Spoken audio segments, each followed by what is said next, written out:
Mary Holm, our personal finance expert, is here. Hi, Mary. Hi, Jesse. Nice to see you. Thank you. You're worried today. You're worried about the finances of the over 65s. Yeah, not very Christmassy, But the Retirement Commission, which is also called Te Ara Ahanga Ora, they released their review a couple of weeks back now, actually. They do it every 3 years, a review of retirement income policies. Oh, yeah. And there were some quite worrying numbers in there about people over 65, their financial situation. Just a couple of key points they made. 40% of people over 65 get virtually no other income besides New Zealand Super, which is quite shocking because New Zealand Super is not all that much. And then another 20%... 40%, did you say? 40% get virtually nothing else apart from super, and another 20% get not much more than that. So we've got more than half the people... 60% of the people over 65, they're not all in retirement by any means, but these ones must be because they're not getting any other income apart from super, basically. So more than half of the people are living on super or not much more. And would that include the very wealthy? Not really, Because if they got dividends or interest or rent or whatever, that would be included in this. Yes. I'm sure it would. Yes. And so we've got a heck of a lot of our older people are getting by on not a lot of income. And they also looked at the housing situation and they said that 2/3 of the people over 65 own a house with no mortgage. It used to be higher than that, but so 2/3 have got that. So that's quite a good base to be from. It is. But it's less than half Maori and only about a quarter of Pacifica who own a house with no mortgage. And then so we've got 2/3 the house with no mortgage, but of the other third, some of them have got a house but they're still paying their mortgage off, which is not ideal if you're in retirement or over 65. But 1 in 5 is still renting, and that's kind of a big worry. And what's more, it's a third of Maori and nearly half Pacifica are still renting in retirement or when they're over 65 anyway. So Because you're so vulnerable when you're renting, aren't you? Yeah, you really are. Yes, you can get kicked out for all kinds of reasons that have got nothing to do Or with... the rent could go up despite the fact that your income is fixed. Yep. The income goes up too. New Zealand Super gets adjusted every year by the same amount as wages, but rents could go up by more than that. Yeah. And they would have, wouldn't they? They would have well outstripped wage growth over the last few years. Yeah, they probably have. And so, and people are stuck really. You can't just very easily move to another place, and even if you do, rents have gone up everywhere. So the short of it is that there are a lot of people over 65 who are really struggling quite a lot financially. And what's more, the Commission report says that from 2020 to 2048, they'll be doubling the over 65s paying rent, which is that's the thing. Worrying. I mean, this is the boomers, right? Yes, it is. So 2/3 of people over 65 in that generation have a house with no mortgage. But yes. Think of the people who are 30 or 40 now. Yeah, yes, that's right. Yes. I guess in theory they might inherit houses. Quite a few people do. I mean, that is an interesting little phenomenon that goes on these days, that people who aren't terribly well off suddenly inherit a $1 million house, or they and their sibling inherit a $2 million house, or, there's huge big inheritance coming through. Although not to be blunt, but their parents probably won't die for quite a while. But that's quite often the case. Yes, it might be grandparents. And of course that's a real luck of the draw thing, because some people inherit heaps. And not the death, the house. Yes. Lucky to have a parent who owns a house. Yeah, and you inherit it, but there's a lot of people who don't. So overall it's quite a worrying situation, and prospects not looking as though they're going to get better for people over 65 in terms of home ownership and income. So, what can be done about it? There's several recommendations the Retirement Commission made. One was basically to keep New Zealand Super as it is, and that doesn't sound like very exciting recommendation, but a lot of people are talking about raising the age of super, currently 65, and most of the other Western nations have raised the age of their government super schemes. And, there's always a chance that's going to happen here, but the Commission is saying, no, don't do that. There's too many people who need that money at 65.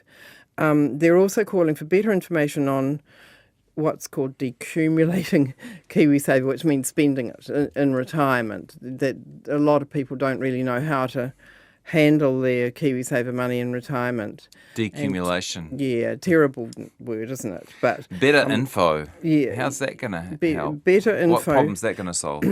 Well, helping people to work out what's the best way to spend the money they have saved in KiwiSaver. And just as a little tangent, the basic way I recommend, which we talked about before and will again, is having some of your money, your 2-year money in cash funds and your 2 or 3 year money in cash funds, and then your 3 to 10 year money in say a bond fund, and your longer term money in a share fund.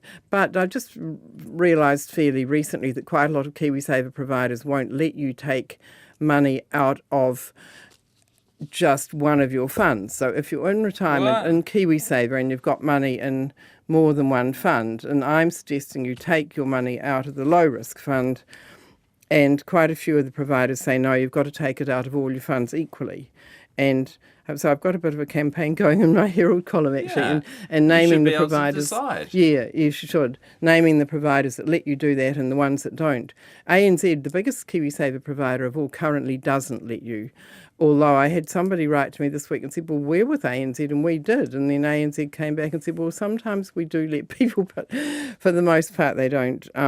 It's not good what quite a few of the providers are doing on that front. But that's a bit of a side issue here. The Commission's also calling for an advisory body on Maori issues because the numbers are not good for Maori, so they want to specifically look at what's going on there. But then basically we're also looking at raising people's savings while they're still working, because that's the way to help people in retirement in the future get their savings up now. And one of the recommendations that the Commission made was during parental leave to remove the contribution retirement. So they're saying if you're on parental leave... Sorry, the contribution requirement. I should say the requirement in order to get the government money. Yeah. Currently you've got to put $1 in for every 50 cents you get from the government. And they're calling for removing that while you're on parental leave, so you don't have to put anything in, and the government will still continue to put their money in. And they want to encourage employers to do the same thing, to continue their contributions. That would do something about the gender. Yes. You didn't give us a split of the men and women, did you? But no, I haven't got it for that data. But we do know that women retire with less. Yes, yeah, they do. And for, all kinds of reasons, lower pay, but one of the big reasons is that quite a lot of them take some time out of the workforce to look after children, etc. And so that's what the Commission is addressing there, and I think that would be a really good idea to try and help this gender imbalance along. That's not to say there aren't some men taking time out of work to look after children, but the majority are still women doing that. So, but then there's one other, I've got a little pet change I want to see in KiwiSaver, and that is for beneficiaries to get KiwiSaver contributions paid by the government. So you're on a benefit. The people most likely to be finishing at 65 with nothing in the tank, probably. There's got to be a strong correlation between people who've spent some time on a benefit and people who end up in retirement with very little savings. And I was actually talking to someone at lunch about this today, and he said, I would rather just give them a higher benefit now. But I said, no, that's not what this is about. The point is, it would have to be over and above the current benefit. We're not taking money out of beneficiaries' pockets. We're giving some extra to them in KiwiSaver. So we're signing them up for KiwiSaver if they're not already in it, although most people these days are already in it. They were, auto-enrolled when they got a job at some point in their lives. And a lot of beneficiaries are probably in but not contributing. But either way, get them in if they're not in. Put them in a default scheme, which because they're not too bad these days. They're low fees and they're balanced funds, and the government gives them extra money that goes straight into their KiwiSaver account. And the point is, I reckon it's a psychological thing as much as anything else. It gives them a stake in their future. It gives them something, okay, they're struggling to put food on the table for their children. And I know some people will say to me, well, they need it now more than they need it later. But I think it's psychological as well. I think if people know that they are building up some money for their retirement, that makes them feel more part of the New Zealand scene. It helps to battle against the growing inequality of people, and it wouldn't cost that much. Back in 2019, when I was actually working with the Commission and we were coming up with recommendations, then we made this recommendation then, and it would cost $382 per year per person, which is not a heck of a lot. And a total of 114 million. It's not, and when you look at government budgets, and I just think it's, as I say, helping the people feel like it's not just all about their meal tomorrow, but also about their future, that there's something being built up there that gives them something to kind of aim at for the long term. Now, the government has responded to the 2019 recommendation about this and said, no, look, we're looking at a whole new way of doing welfare, and so we don't want to look at this at the moment. But I just hope they could include it for psychological reasons. I just think that gets ignored a bit in just looking at the finances. It's a great idea. One thing that occurs to me is you can get your KiwiSaver out on the grounds of hardship, so you might want to lock that money in some way. Yes. Right, because almost by definition, the people who'd be receiving that money, while on a benefit, would probably be under the conditions that would allow them to withdraw it. Yeah, that's quite possibly true, although there are various allowances for them. But you're probably right. And so, yes, maybe we do lock it in until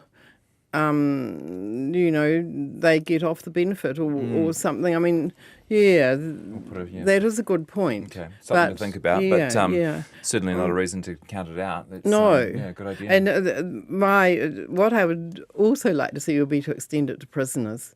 And I know that there'd be quite a lot of listeners out there who say, no, we're already spending a lot of money on prisoners, and we are taxpayers. It costs over $100,000 a year, I think it is, isn't it, for every prisoner?